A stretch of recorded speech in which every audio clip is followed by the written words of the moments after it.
Thank you for joining Wars of the Roses. As we continue with Part 28, the Illustrious Book, Book 5, The Written Word of Kabalism, second period from the Doctrine and Literature of the Kabalah by Arthur Edward Waite. 6. The Illustrious Book. Excerpts of considerable length purporting to come from a work entitled Sepher Ha Bahir, or Liber Illustris, are given in the Cremona edition of the Zohar at the places which here follow. They are omitted in the so-called Little Zohar of Mantua, but reappear in Rosenroth's Sulzbach edition and in those of later date which are based thereon. In 1651, these excerpts were brought together into a volume and published at Amsterdam, which was at that period a great stronghold of Jewry. A reprint of this volume appeared at Berlin in 1706. Some interesting but complex questions are involved in the consideration of this work, which is thus known to us only by quotations. It is alleged, on the one hand, to be of higher antiquity than any Kabbalistic book, and hence of superior importance to the Sefer Yetzirah itself. On the other, it is affirmed to be a manifest forgery, included in the condemnation of the Zohar, and by implication also the fruit of the inventive faculty of Moses de Leon. Between these extreme views, there is placed that which considers the extant extracts unauthentic, but believes in the existence of an old Kabbalistic treatise under the same title, which is now lost. An examination of the ascertainable facts does not, I think, compel our respect for any one of these opinions, and a more modest, indeterminate conclusion will perhaps be the safest to form. In other words, there is evidence that the Sepher Ha Bahir was in existence prior to the promulgation of the Zohar, but there is no evidence that it preceded it by a considerable period, and there are no means of knowing whether or not the extracts which occur in the Zohar represent in some sense the original work. It is to be regretted that occult students have passed over the fragments of the Sepher Ha Bahir as they have passed over the Zohar proper, and for the same reason, namely because it is not available by translation. It would have been interesting to know whether they would have accepted the Kabbalistic legend which has gone abroad concerning it. Of that legend, one aspect appears in the bibliography of Pappus, which, however, indicates no first-hand research and simply reproduces information of which Molitor is the avowed source. In the methodized summary of the Kabalah, the president of all Martinism ascribes the Sepher Ha Bahir, which he renders light in the darkness, to Ar Nekonia ben Hakana, the master of Ar Ismailis ben Eliezer, the high priest who flourished during the half-century preceding the birth of Christ. Such is the Kabbalistic legend concerning the authorship of the work. Some notable sayings of Nekonia are preserved in the Talmudic collections, and other works are also ascribed to him, namely, A. Letter on mysteries or secrets concerning the advent of Messiah, his divinity, incarnation, and resurrection. This epistle was addressed to his son, who is said to have embraced Christianity. It betrays the hand of a Christian, and there can at least be no question that it is a late imposture. Paulus de Heredia Hispanus translated it into Latin and dedicated it to Henry of Mendoza, legate of the King of Spain. B. Sepher Kana, the Book of the Fragments of the Temple, but this is also attributed to Ismael Samuel ben Eliezer. It is in any case another forgery which deals with the generation of Christ, embodying apocryphal narratives taken from the Talmud. C. A Kabbalistic prayer to be recited by pupils on entering or leaving the gymnasium. It is included among the Mishnayot, a fact which shows that it is not Kabbalistic in the proper sense of the term. D. Sepher Ha Bahir. E. Sepher HaMinchad, concerning the mystery of the name of God, a work akin to the Bahir. The other aspect of Kabbalistic legend concerning the Illustrious Book may be used to color the pretension that the Zoharistic quotations do not represent the original. It is said to be of such profound occult significance that it has been preserved among the hidden treasures of Israel. In Manus Kabbalistorum Genenorum, says Wolf, quoting Shem Tob, Buxtorf, Bartolocci, and Budæus, relate the same story, but none of them challenge the excerpts found in the Zohar, receiving them explicitly as genuine, while all likewise agree that the Bahir was regarded by Kabbalists as their oldest document. The question of authenticity was in recent times first raised by Simon, who, speaking of the book printed in Holland, observes, "It does not appear that this is the ancient Bahir of the Jews, which is much more extended and has not yet been printed." It is obvious that this is neither the language of criticism, nor of knowledge. We may infer that Simon was unacquainted with the fact that the Amsterdam publication only collected the Zoharic extracts, and that he might not have impeached the extracts had he been aware of that circumstance. Bartolocci mentions a general opinion that manuscript copies of the Bahir were to be found in many continental libraries, and particularizes one such manuscript in the Vatican collection. The impeachment of the Zoharic excerpts naturally became part of the general charge against the Zohar itself. The theory which ascribed that work to Moses de Leon was exceedingly comprehensive and made a clean sweep of everything included therein.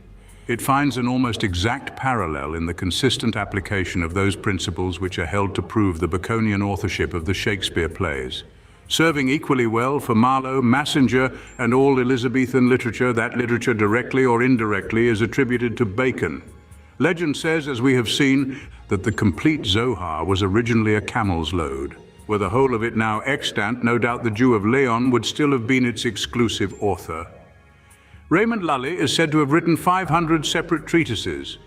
The list may be seen in the first volume of an unfinished and impossible attempt to collect them into a folio edition, the editor supplying not only the precise years but the months in which they were composed. What Raymond did, as they say, could not have been impossible to Moses. But as a fact, the Doctor Illuminatus wrote only a low percentage out of all that gorgeous list, and reasonable criticism regards the spendthrift Israelite as a possible compiler and polisher who may have played a little at writing out of his own head, and that is all, not, however, because it regards the Zohar as the work of Simeon ben Yochai, or even of Rabbah, but because it regards our Moses as human.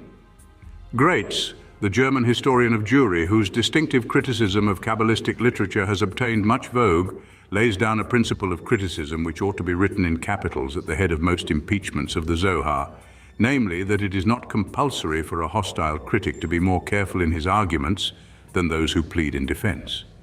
Without seeking to determine what is compulsory in criticism, it may be observed that there is also no binding law to enforce serious consideration for a scholar who adopts that principle. What Graetz did openly has been done tacitly or unconsciously by others. Taking the case now under notice, I do not know of one instance in which the challenge of authenticity has been accompanied by an assigned reason. It is simply part of the program to get rid anyhow of anything which goes to show that the whole Zohar was not written at the end of the 13th century. The reason is not far to seek. The excerpts from the Bahir, if genuine, involve the existence not merely of purely Kabbalistic, but of typically Zoharic teaching prior to that date. As this proves too much for the imposture theory, they are set down as part of the imposture. One critic who espouses the antiquity of the Zohar has, however, rejected the Bahir. He says, the Sepher Ha Bahir, attributed to Nechonia ben Hakana, contemporary of Hillel the Elder and Herod the Great, is often cited. Various fragments manifestly unauthentic still pass for extracts from this book. Perhaps so, but why if so? It is for some determinate and material reason that one looks and waits in vain, failing which the identity of the Zohar quotations with the original must be accepted as a tolerable hypothesis, because no reason has been given to the contrary. It is quite another thing to affirm that they are the work of Nechonia, or that they are older than the Sefer Yetzirah. Placing this cosmogony somewhere about the 9th century, because it was then almost indubitably quoted, and it is not worthwhile to dispute as to how long it antedates the first reference made to it. Regarding the Zohar itself as at least a gradual growth between that period and the date of its publication, there seems no objection to considering the Bahir a production of the formative age of the work which is made to quote it. When the extracts were inserted therein, we do not know. Absent from the Mantua edition, which was simultaneous with that of the Cremona Codex which contains them, it is possible that they were first added when the Zohar was prepared for press under the supervision of R. Isaac de Letters, that unknown but highly learned Jew, unsurpassable in all the branches of knowledge required, whom the publisher describes. In this case, they have no connection with Moses de Leon. There is, of course, little unanimity in hostile or indeed any Kabbalistic criticism. As on the one hand, a defender of the Zohar challenges the Bahir excerpts, so the latter have been exalted as the prototype and actual inspirer of the former work.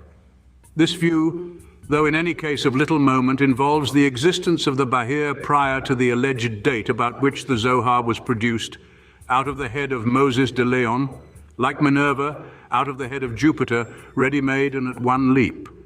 Marinus, who has left perhaps the most sensible review of the subject, founds his opinion that the Bahir was a product of the 13th century, on the silence of writers prior to that date, and especially of Moses Nachmanides, a Kabbalistic Jew of Jerusalem, whose literary labors belong to the period before and after 1250. According to Wolff, the first reference to the Bahir is made by R. Shem Tov, who was a contemporary of Moses de Leon but belonging to a younger generation. This, however, is a mistake because R. Azariel, the author of the great treatise on the Sephirotic system, and born, as we have seen, about 1160 in his commentary on the Canticle of Canticles, sometimes ascribed to Nachmanides, quotes the Bahir not under its own name but under that of Yerushalmi.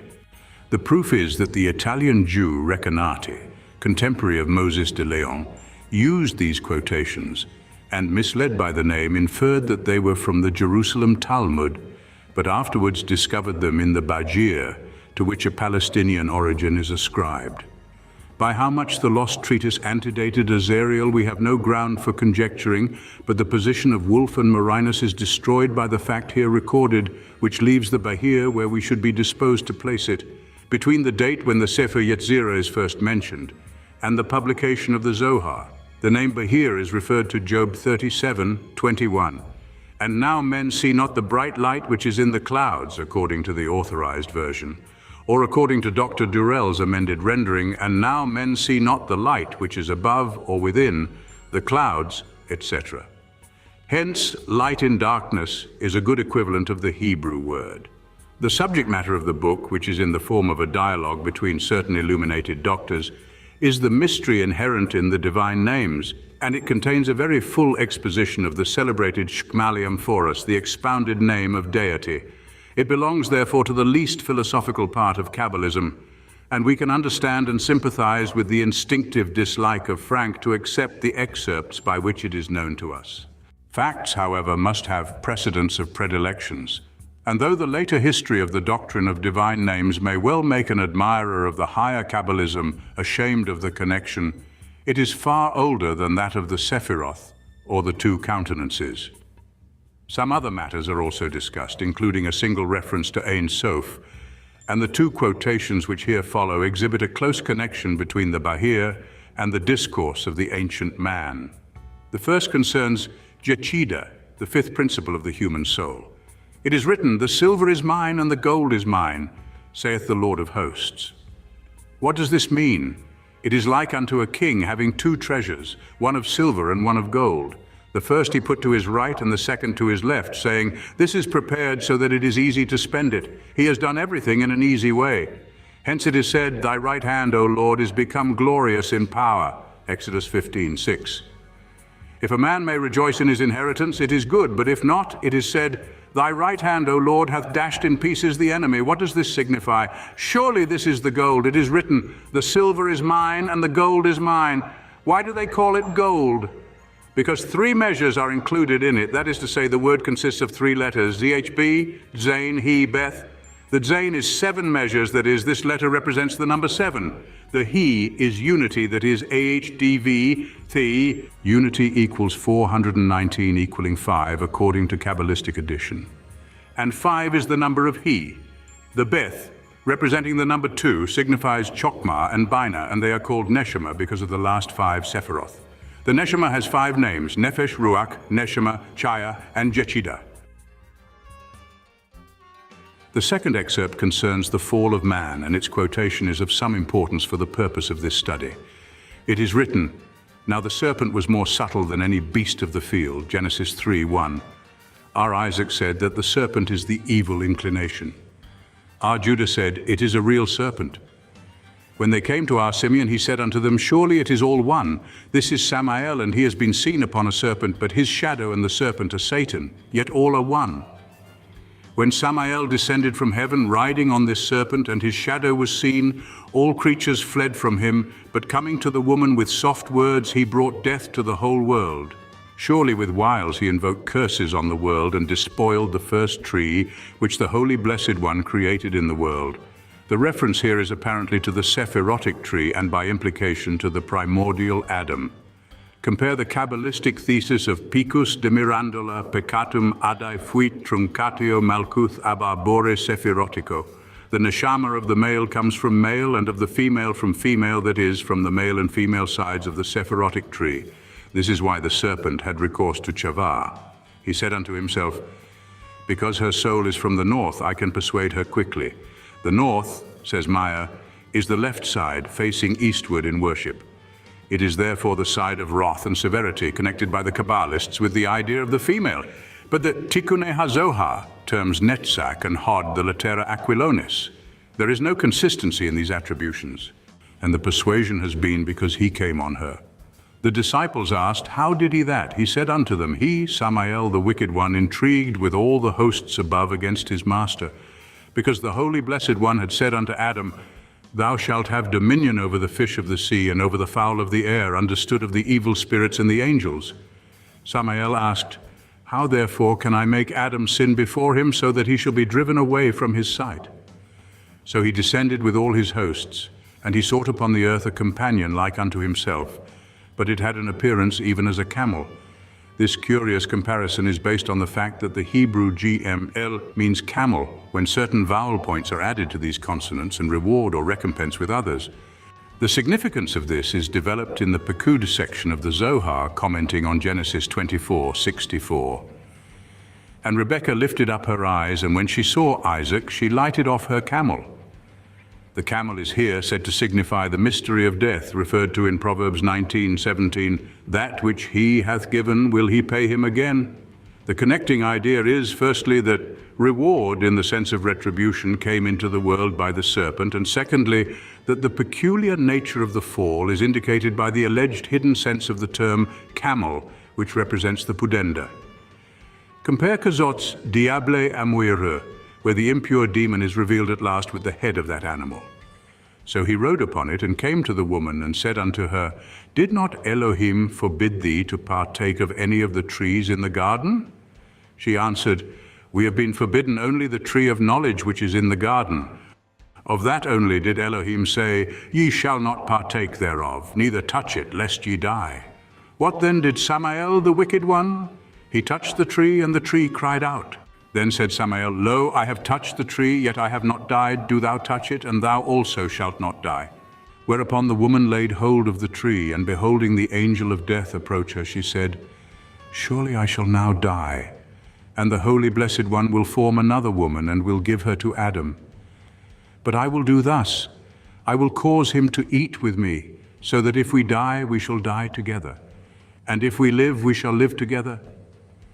Then the Holy Blessed One said unto her, is it not enough that thou hast sinned, but thou must also bring sin unto Adam? Then answered she, Lord of the world, the serpent induced me that I should sin before thee. So the Holy Blessed One caused all three to come before him, and condemned them with 9 curses and with death. He also cast Samael and his followers down from the place of their holiness in heaven. He cut the feet off the serpent and cursed him, yea, more than all beasts, and commanded that he should lose his skin after 7 years. I've said that this passage is of importance to our subject because it shows the kind of light which Kabbalistic literature casts upon the first and greatest event in the spiritual history of man as it is presented by Scripture. Literal or mystical, the story of the fall is not elucidated by the addition of monstrous elements. And the occult student in particular will feel that the Sepher Ha Bahir exhibits in this place neither depth nor dignity. Like the Zohar itself and most other tracts which it embodies, it has occasionally a suggestive passage. For example, it affirms that the world to come is a world that has come to pass already, because 6 out of the 7 portions of the primordial light which was produced by God for the creation of the universe are reserved as the portion of the just in the life which is beyond. It remains to say that William Postel is reported to have rendered the Bahir into Latin, but if so, I can find no record that the translation was ever printed. Thank you for watching, and please don't forget to share, like, subscribe, and comment, and if you can, please consider donating to Wars of the Roses. Links to PayPal and Patreon are in the description. Thank you so very much.